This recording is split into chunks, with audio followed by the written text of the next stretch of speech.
अफगानिस्तान में अशरफ गनी सरकार पर संकट गहराता जा रहा है।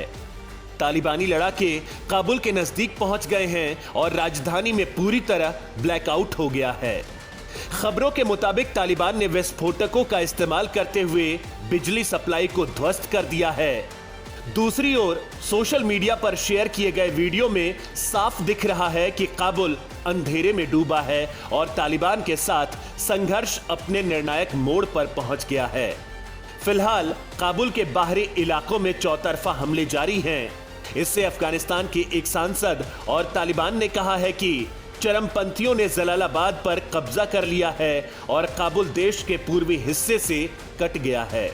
तालिबान ने रविवार सुबह कुछ तस्वीरें ऑनलाइन जारी की जिनमें उनके लोगों को नांगरहार प्रांत की राजधानी जलालाबाद में गवर्नर के दफ्तर में देखा जा सकता है।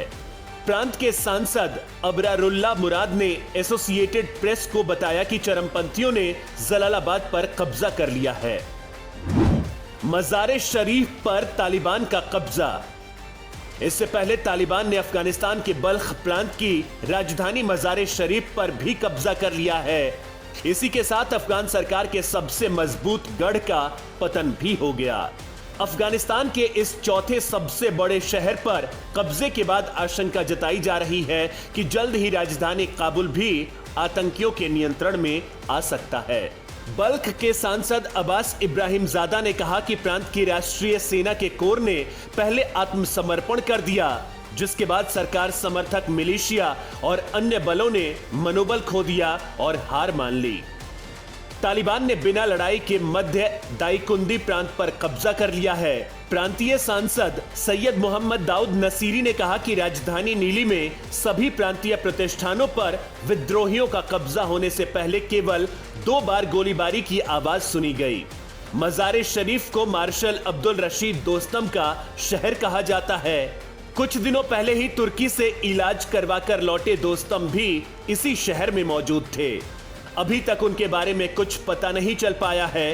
हालांकि कुछ खबरों के मुताबिक हजारों लड़ाकों का नेतृत्व करने वाले अब्दुल रशीद और अता मोहम्मद नूर प्रांत से भाग गए हैं। तालिबान हाल के दिनों में बहुत आगे बढ़ा है। उसने हेरात और कंधार पर कब्जा कर लिया, जो देश के क्रमशः दूसरे और तीसरे सबसे बड़े शहर हैं। उसका अब 34 प्रांतों में करीब 24 पर कब्जा है। तालिबान ने पाकिस्तान की सीमा से लगे छोटे से प्रांत कुनार पर बिना किसी लड़ाई के कब्जा कर लिया। बाद में लड़ाकों ने बगैर लड़ाई के ही लगमान प्रांत की राजधानी मेहतेरलम पर कब्जा कर लिया। तालिबान ने उत्तरी फरियाब प्रांत की राजधानी मैमाना पर भी कब्जा कर लिया है। मैमाना का तालिबान ने 1 महीने से घेरा डाल रखा था और तालिबान आतंकी कुछ दिन पहले शहर में घुसे थे। उन्होंने कहा कि सुरक्षा बलों ने विरोध किया, लेकिन आखिरकार शनिवार को आत्मसमर्पण कर दिया। अफगानिस्तान से अमेरिकी सैनिकों की पूर्णतया वापसी में 3 सप्ताह से भी कम समय बचा है और ऐसे में तालिबान ने उत्तर, पश्चिम और दक्षिण अफगानिस्तान के अधिकतर हिस्सों पर कब्जा कर लिया है। इसके कारण यह आशंका बढ़ गई है कि तालिबान फिर से अफगानिस्तान पर कब्जा कर सकता है या देश में गृह युद्ध की स्थिति पैदा हो सकती है। इससे पहले लोगार से सांसद होमा अहमदी ने बताया कि तालिबान ने पूरे लोगार पर कब्जा कर लिया और प्रांतीय अधिकारियों को हिरासत में ले लिया। उन्होंने बताया कि तालिबान काबुल के दक्षिण में मात्र 11 किलोमीटर दूर 4 असियाब जिले तक पहुंच गया है। बाद में विद्रोहियों ने काबुल के उत्तर पूर्व में लगमान प्रांत की राजधानी मेहतरलाम पर भी बिना किसी लड़ाई के कब्जा कर लिया। आतंकवादियों ने पाकिस्तान की सीमा से लगे पख्तिया की राजधानी पर भी कब्जा कर लिया। इस बीच अफगानिस्तान के राष्ट्रपति अशरफ गनी ने कहा कि वह 20 वर्षों की उपलब्धियों को बेकार नहीं जाने देंगे। उन्होंने कहा कि तालिबान के हमले के बीच विचार विमर्श जारी है। उन्होंने शनिवार को टेलीविजन के माध्यम से राष्ट्र को संबोधित किया। हाल के दिनों में तालिबान द्वारा प्रमुख क्षेत्रों पर कब्जा जमाए जाने के बाद से यह उनकी पहली सार्वजनिक टिप्पणी है। तो वहीं अमेरिका ने इस हफ्ते कतर में सरकार और तालिबान के बीच शांति वार्ता जारी रखी है और अंतर्राष्ट्रीय समुदाय ने चेतावनी दी है कि बलपूर्वक स्थापित तालिबान सरकार को स्वीकार नहीं किया जाएगा। गनी ने कहा हमने सरकार के अनुभवी नेताओं, समुदाय के विभिन्न स्तरों के प्रतिनिधियों और हमारे अंतर्राष्ट्रीय सहयोगियों के साथ विचार विमर्श शुरू कर दिया है। उन्होंने विस्तार से जानकारी नहीं दी, लेकिन कहा जल्द ही आपको इसके परिणाम के बारे में बताया जाएगा।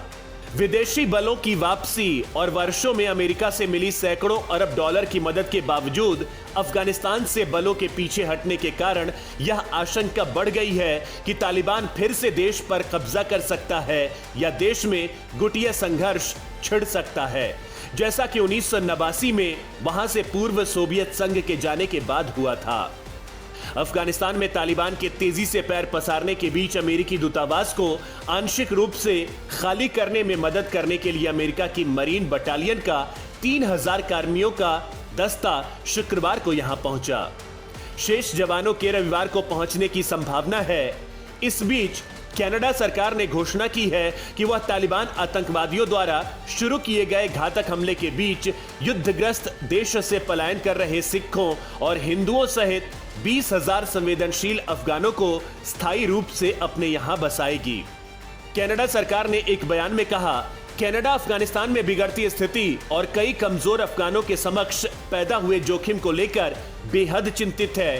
तालिबान द्वारा अफगानिस्तान के हिस्से पर कब्जा किए जाने से अफगानों का जीवन खतरे में है। कई लोग पहले ही देश छोड़कर भाग चुके हैं। इस बीच अमेरिकी वायुसेना ने अफगान गठबंधन के समर्थन में कई हवाई हमले किए हैं, लेकिन इससे तालिबान के आगे बढ़ने पर कोई खास असर नहीं पड़ रहा है। एक B-52 बम वर्षक विमान और अन्य युद्धक विमानों ने देश के हवाई क्षेत्र में उड़ानें भरी। तालिबान ने पिछले सप्ताह में अफगानिस्तान के बड़े हिस्से पर कब्जा कर लिया था, जिसके बाद अफगानिस्तान की केंद्र सरकार पर दबाव बढ़ गया है। उधर अमेरिका, ब्रिटेन और कनाडा ने वहां मौजूद अपने राजनयिक स्टाफ की मदद के लिए सैनिकों को भेजा है।